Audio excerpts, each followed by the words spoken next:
auditeurs, auditrices de la 105.2 MHz, nous sommes très heureux de vous retrouver en ce, je dirais comme ça, jeudi 5 juin 2025.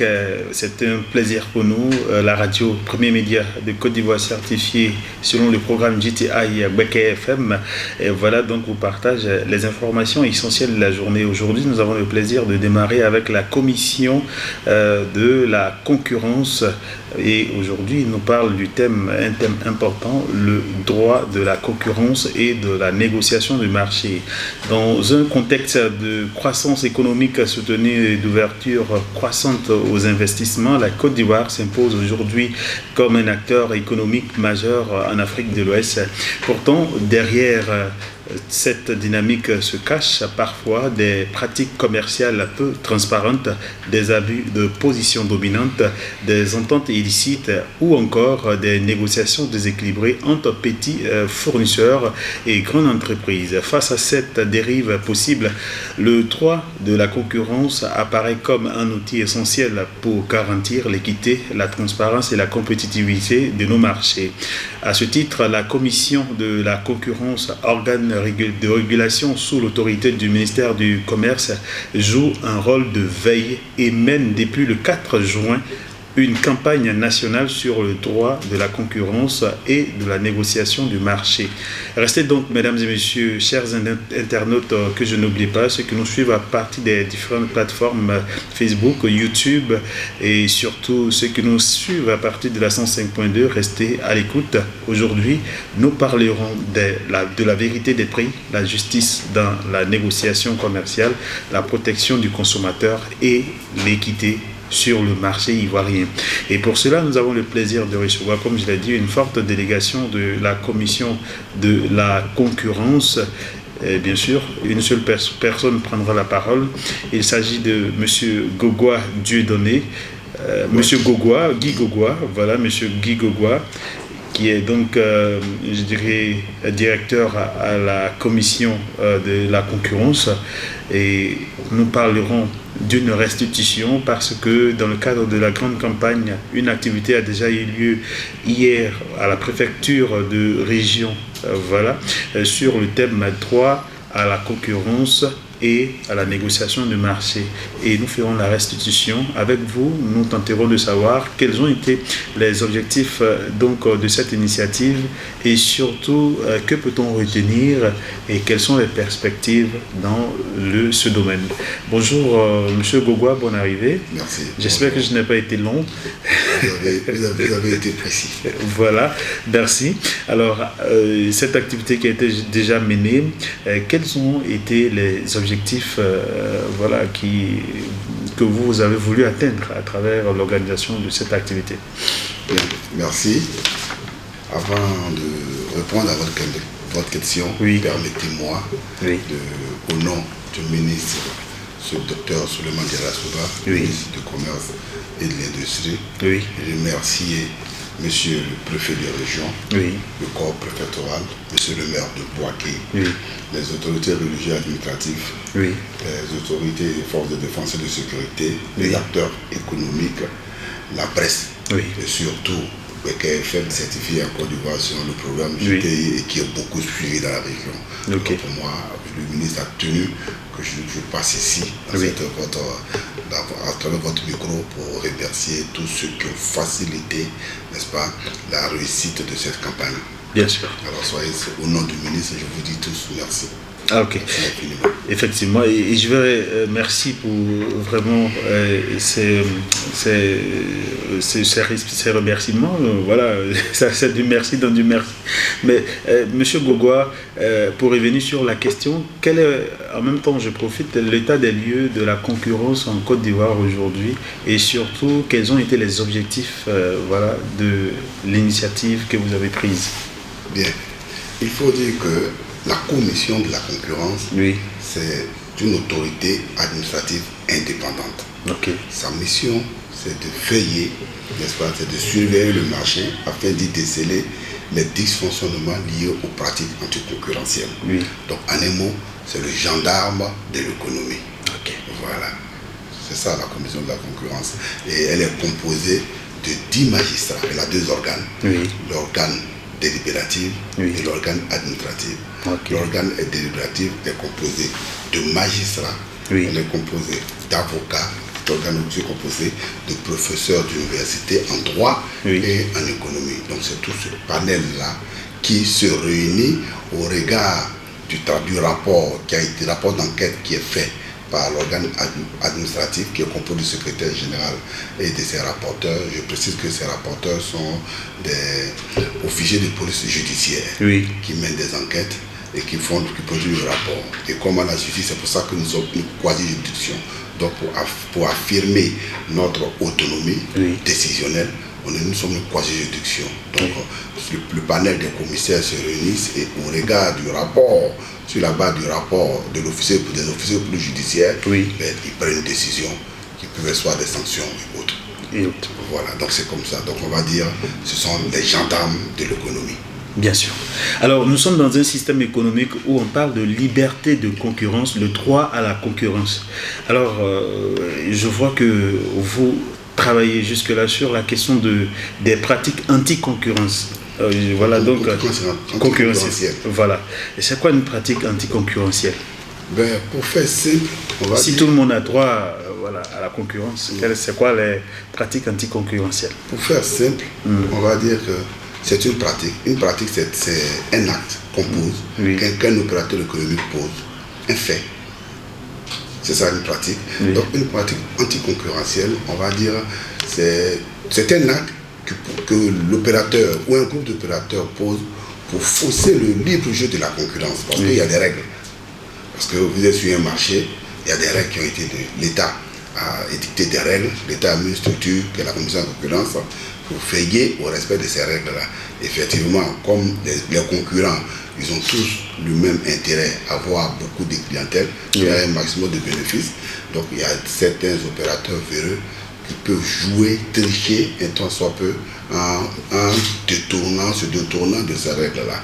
Donc, une pratique concurrentielle, pour revenir à votre question, on va dire simplement, c'est une pratique qui est mise en œuvre par un opérateur ou un groupe d'opérateurs dans le but de fausser, n'est-ce pas, le libre jeu de la concurrence. Voilà. Et parmi ces pratiques-là, de façon générale, on les a regroupées en 4.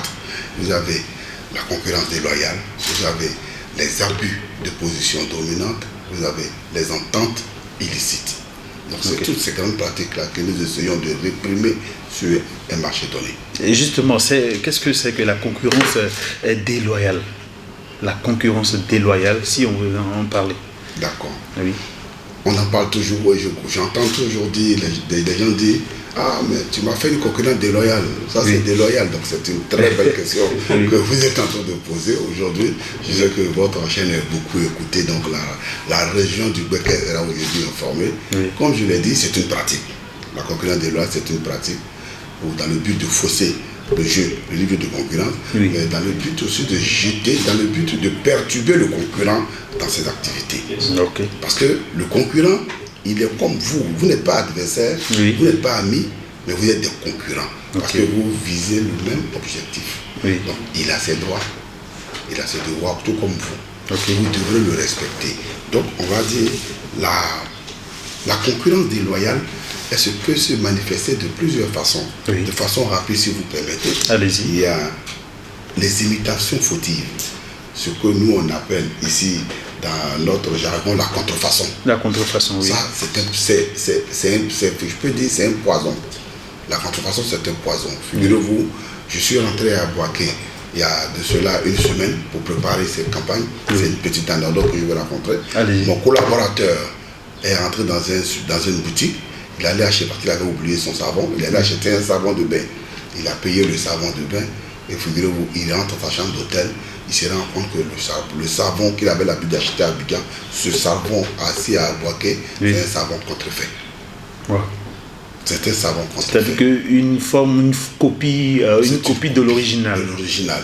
Qui n'avait même pas les mêmes saveurs, on ne savait même pas comment il était fait. Donc, il y a donc les conséquences, c'est un danger pour l'économie, mais c'est un danger même pour le consommateur. Parce que lui, il pensait avoir acheté le savon que lui connaissait. Mais si c'est là, il me demande, pardon, je fais quoi? Je me lave avec ou pas? Je dis, mais ce n'est pas le vrai. Oui. Les dangers qui sont liés à ta santé, on ne peut pas le maîtriser. Oui. Va acheter un autre savon. Donc, Ok. voilà le consommateur qui a acheté un autre, qui est obligé de sortir de l'argent pour acheter un autre savon pour le prendre. Donc, Il a acheté le faux au même prix que le vrai. vrai. Voilà. Donc ça, c'est une imitation fautive. Oui. À cela, on va ajouter le dénigrement. Comme je l'ai dit, il y a un respect entre opérateurs. Il faut respecter le concurrent. Ce n'est pas ton adversaire, ce n'est pas ton ennemi, il n'est que ton concurrent. Donc il ne faut pas jeter des discrédits sur sa structure de vente, sur sa manière de vendre. Oui. Non, laisse-le travailler. Travaille de façon honnête, toi, pour avoir la clientèle. Donc le dénigrement est une forme de concurrence déloyale. Okay. À cela, il y a la désorganisation. Ah là, je suis à Boaké. Je suis curieux de comprendre ce terme, la désorganisation. La désorganisation. Oui. Ah là, je suis à Boaké. Je remarque que je n'ai pas envie de dire que Boaké, en termes de désorganisation du marché, après la crise que nous avons vécue, qui est loin derrière nous, je pense que la désorganisation est un élément important. Okay. Parce qu'un marché est régi par des règles. Oui. Quand vous êtes commerçant, quand vous êtes importateur, vous devez respecter les règles qui ont été établies. Okay. Alors, cher ami, je suis vendeur de motos. Je prends mes motos, je vais dire au Mali. Comme vous. Vous aussi, vous prenez au Mali. Mais quand je prends au Mali, il y a des procédures. Oui, bien sûr. Je vais dédouaner. Okay. Je vais vendre. Je vais payer mes impôts. Mais voilà que nous deux, nous sommes sur le même marché, qui est le marché des motos. Okay. Vous, parce que vous êtes respectueux des règles étatiques, vous respectez toutes les procédures.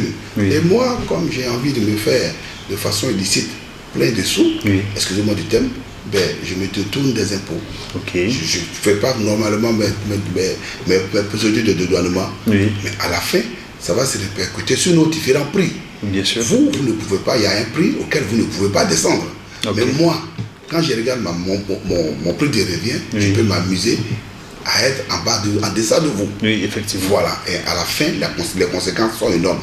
Pour vous, vous allez fermer boutique après, parce que les motos que vous avez achetées, vous ne pourrez plus les revendre. Bien sûr. Parce que tous les clients vont venir chez moi. Là où c'est moins cher. Là où c'est moins cher. Et qu'est-ce que vous allez faire même? Vous allez me vendre peut-être tous vos stocks, parce que vous allez fermer boutique. Bien sûr. Voilà, vous allez fermer boutique. Mais pour l'État, les conséquences sont aussi graves. Il y a un manque à gagner au niveau de la douane, il y a un manque à gagner au niveau des impôts. Okay. Et cet argent-là pouvait permettre à l'État de réaliser les promesses auxquelles on fait à la population. Donc c'est là le danger. Et ça, c'est une forme de désorganisation du marché. Cher ami, quand vous le faites, vous désorganisez le marché. Bien sûr. Et voilà. Et il y a le parasitisme. Mais je veux dire, cher frère, tout ce que je viens de l'annoncer, les sanctions sont énormes. Quand ces 4 éléments, un de ces 4 éléments ont été constatés, qu'est-ce que nous faisons? Le juge va décider que effectivement il y a eu des organisations de marché, donc c'est une pratique constitutive de concurrence déloyale. L'amende va de 5 millions à 500 millions. Je dis bien de 5 millions à 500 millions. C'est lourd. C'est très lourd. C'est pour ça que nous avons mis le côté sensibilisation en amont.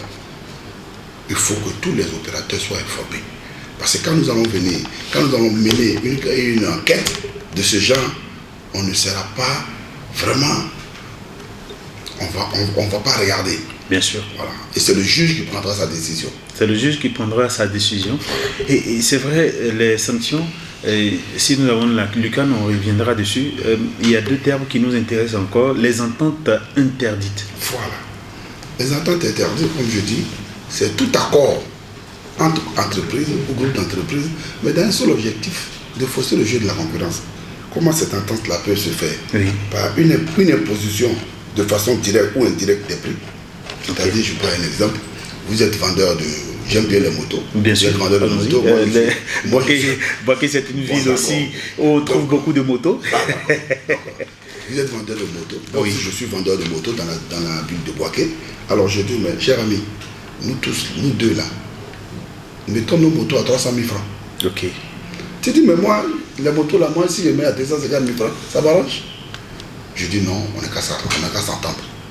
On n'a qu'à mettre 300 000 francs. Nous deux. Donc du coup, toutes les motos à Boaké, parce que nous deux on a décidé, nous sommes les opérateurs sur ce marché, les acteurs sur le marché. On décide, nous deux, de mettre les motos à 300 000. Si nous, on vient mener une enquête et qu'on constate qu'il y a une entente entre les opérateurs pour fixer les prix, ça, c'est ce qu'on appelle une attente illicite. Ok. Voilà. Et là, toujours, comme on a dit, les amendes, c'est toujours, voilà.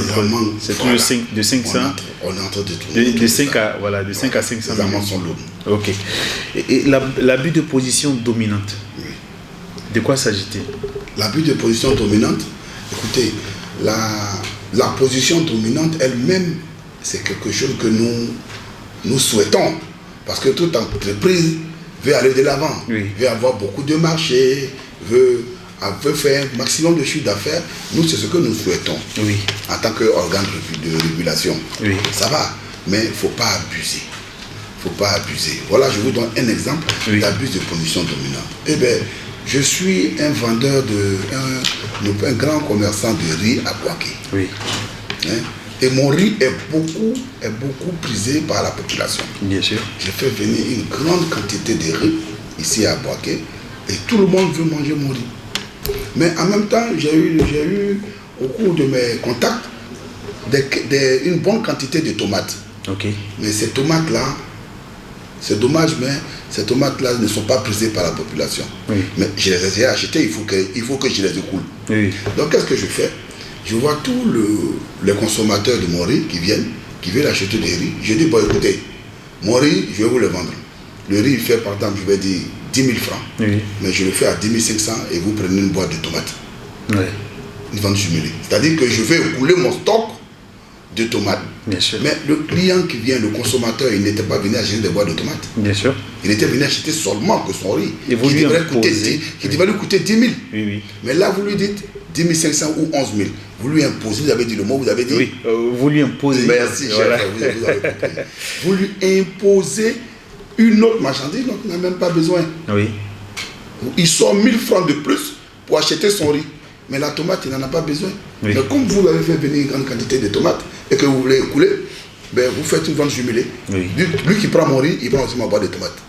Comme ça, il écoule tous ces deux produits. Et bien nous, s'il y a une enquête, cela, la personne sera sanctionnée. Donc nous sommes ici, chers frères, si vous permettez, nous sommes ici pour dire à la population, tout le monde peut nous saisir. Les opérateurs. J'allais juste en venir parce que ceux qui nous écoutent, ils disent oui c'est vrai, mais est-ce qu'ils sont partout? Où les trouve-t-on? Comment peut-on les saisir?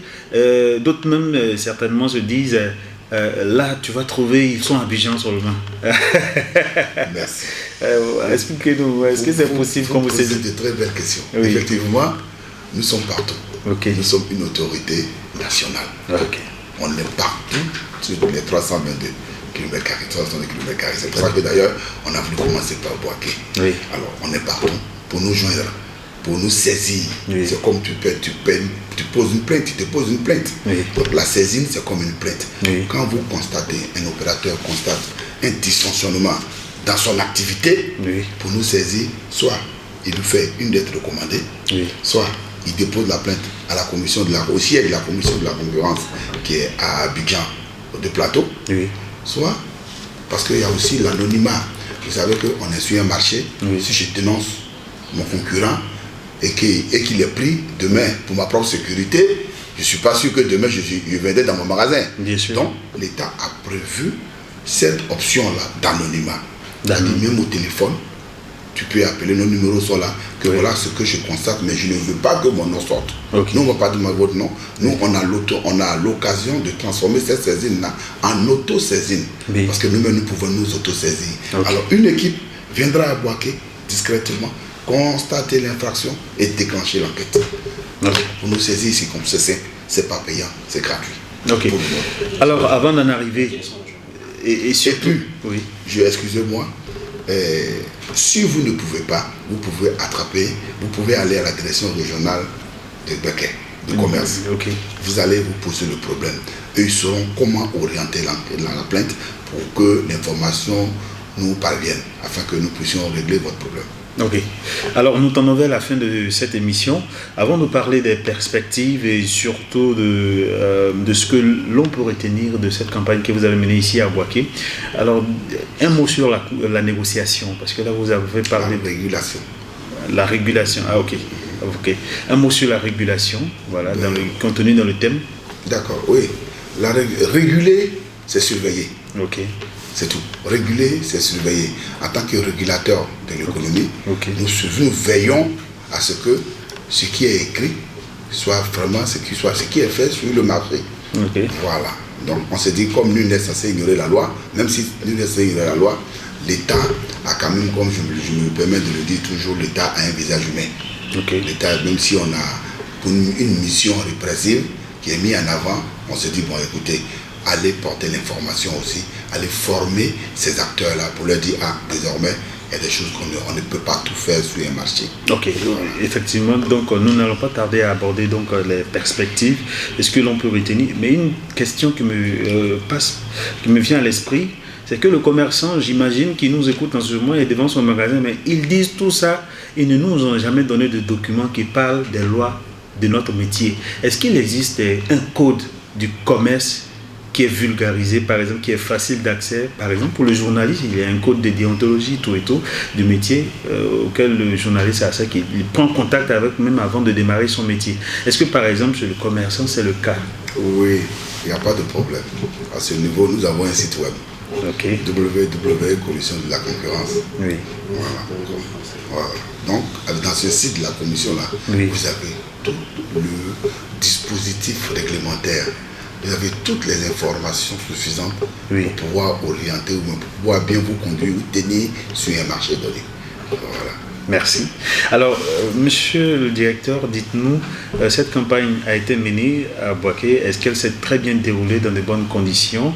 Et surtout, qu'est-ce qu'on peut retenir? Et quelle est la suite que vous donnez à votre élan? Je voulais vous aussi vous ramener la question. C'est vous qui avez couvert l'événement. On a tenu à ce que Bouaké FM, qui est l'une des plus grandes radios de la place, soit présente. On a mis les moyens. Et je tiens à vous remercier pour cela. Je veux dire que c'est vous qui devez répondre à cette question. Mais pour moi, dans l'ensemble, je dirais objectif atteint. Parce que on était venu pour sensibiliser, pour inculquer la notion de droit de la concurrence aux opérateurs. Voilà, on était venu et au regard de l'engouement qui a tourné autour de la chose, au regard même des questions qui étaient posées, on a même une union des commerçants qui ont décidé de nous inviter, particulièrement pour former leurs membres. Parce que vraiment, ils sont vraiment intéressés aux questions de concurrence. Bon.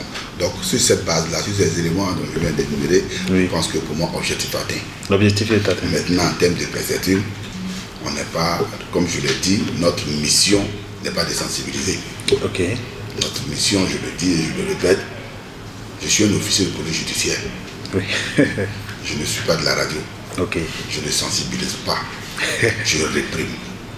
C'est dans mes moments que je dis, bon, comme c'est vrai que nous sommes censés ignorer la loi, mais on va mettre un peu l'accent sur la sensibilisation. Parce que on se dit, s'ils sont bien formés, ils pourront eux-mêmes se plaindre et ça va nous aider à réguler le marché.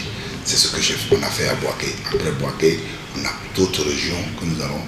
J'espère que ça se passera bien comme celle de Bouaké. Donc la sensibilisation, comme je le disais, n'est pas ma mission première. Ma mission première, c'est la répression. Je vous ai donné des éléments. On a donné des éléments de base aux opérateurs économiques, les informations. Vous savez, comme j'ai dit, l'administration a un visage humain. Donc, si tu veux mener, en tant qu'opérateur, tu veux mener une activité ou une action, une pratique, il est bon de demander. Chez nous, on dit, celui qui te demande ne se perd jamais. Donc, il est bon d'appeler quelqu'un ou une commission pour dire, je veux faire ça, est-ce que la loi m'autorise? Comme ça, en termes de conseil, on te dit non, il ne faut pas le faire, ou bien fais comme ça, fais comme ça. Parce que si tu le fais et que c'est une pratique anticoncurrentielle, mon rôle en tant qu'officier de police judiciaire, c'est de venir constater les faits et le juge va prendre sa décision. Et on ne pourra pas dire qu'on ignorait? Non, mais ça c'est Merci beaucoup. Merci. Voilà. Oui, merci beaucoup à M. Guy Gaubois, directeur à la commission de la concurrence qui pilote en ce moment donc une campagne nationale voilà, et qui a bien eu lieu ici à Boaké hier, mercredi 4 juin 2024, et donc le cap de cette sensibilisation sera lancé sur d'autres villes de la Côte d'Ivoire. Néanmoins, l'appel est lancé à tous les commerçants de se rendre en suivant cette émission, les contacts qui ont été donnés d'appeler pour plus de renseignements sur les règles de leur métier, car il l'a dit ici tout à l'heure, toute personne saisie en train de mêler une pratique anticoncurrentielle sera donc face à la justice et pourra subir les conséquences sans prétendre que je ne savais pas. Merci à toutes et à tous.